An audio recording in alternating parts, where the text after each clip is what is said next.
Hello and welcome to the beginner tutorial for Super Street Fighter 2 Turbo. That's a pretty long game title, so most of the players call the game Super Turbo, or ST for short. I'm David Serlin, the lead producer from Backbone Entertainment and Digital Eclipse on Capcom Classics Collection Volume 2. I'm also an accomplished tournament player in Super Turbo, and I help run the Evolution Fighting Game Championships, the largest fighting game series in the United States. So, what do you need to know to play Super Turbo? The game is mostly about controlling space on the 2D playfield and pressing an advantage when you get into a good situation. We'll start with talking about the basics. There's normal moves, special moves, and super moves. We'll also cover the importance of throws and throw escapes, or throw softens as they're also known. And finally, I'll tell you how to pick some of the secret characters. There's actually 17 secret characters in this game, and I'll show you how to pick the best 2. Controlling space.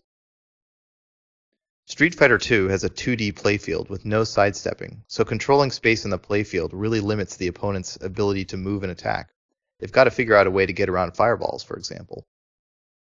Let's look at the game with some rectangles overlaid to see which space is being controlled. This large horizontal rectangle represents the amount of space Ryu controls with his fireball. Look at how much of the playfield it takes up. The opponent's going to have to figure out some way to get around that. This other vertical slanted rectangle represents the space that Ryu controls with his Dragon Punch. So if you jump over one of his fireballs at the wrong time, he'll be able to Dragon Punch you out of the air. This is his basic gameplay, and you can see that it's so effective because so much of the playfield is under Ryu's control.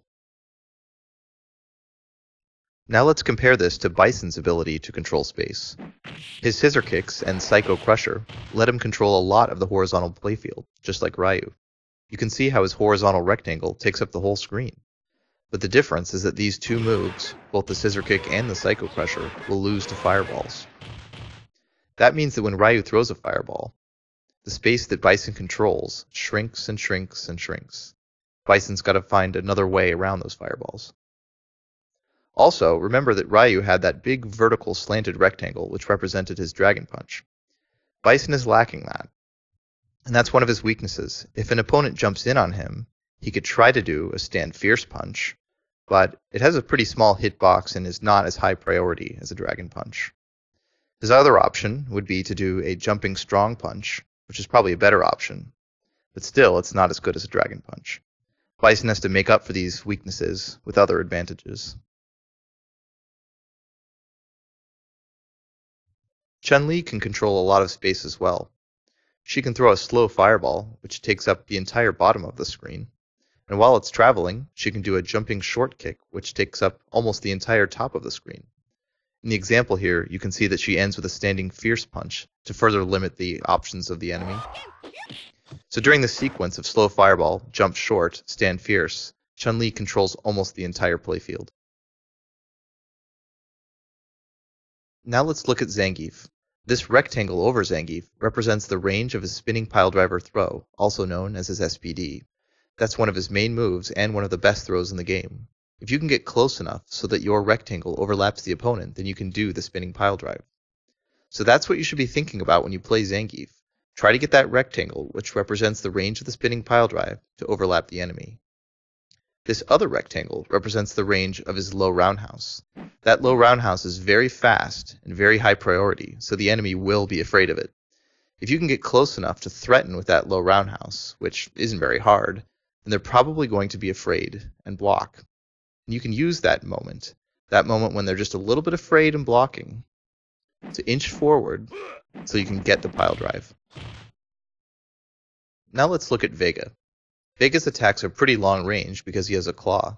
You can see that his rectangles extend almost half the screen even with his normal moves. But he can really control space when he starts going off the wall. He can either go off the back wall first or the opposite wall first. And either way he can advance while avoiding ground attacks, and he can really control space. Move types. Just so we get the terminology straight, let's go over the different types of moves in Street Fighter. There's normal moves, special moves, super moves, and throws and holds. To perform a normal move, just press any of the 6 buttons: jab, strong, fierce, short, forward, or roundhouse. You can also jump or crouch and hit a button to get a different jumping or crouching normal move. Special moves require a combination of joystick movement and button press, such as Ryu's Fireball. To throw a fireball, move the joystick in a quarter circle motion, going from down to down forward to forward, and then press a punch button. Dalsim can also throw a fireball using that exact same command, but he's got a different move, the Yoga Flame, with a slightly different command. That's a half circle towards plus punch. So you move the joystick back, down, down forward, forward, and then press a punch button.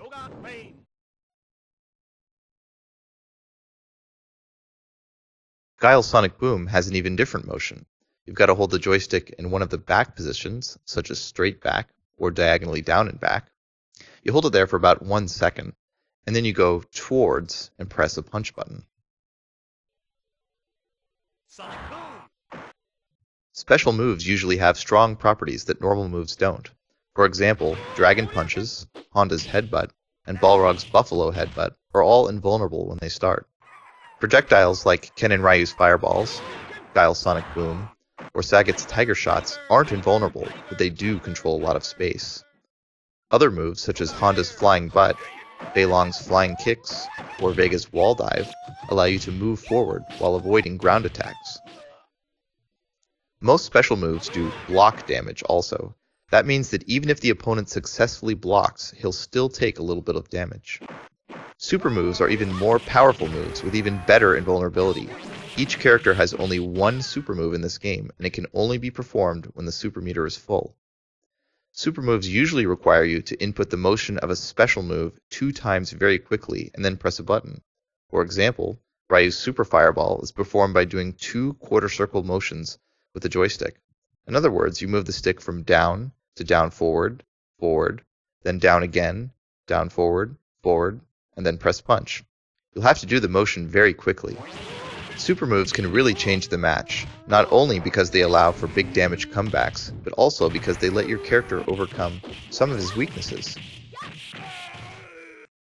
Here you can see Ryu throwing a lot of fireballs against Sagat, and it's a very difficult fight for Ryu.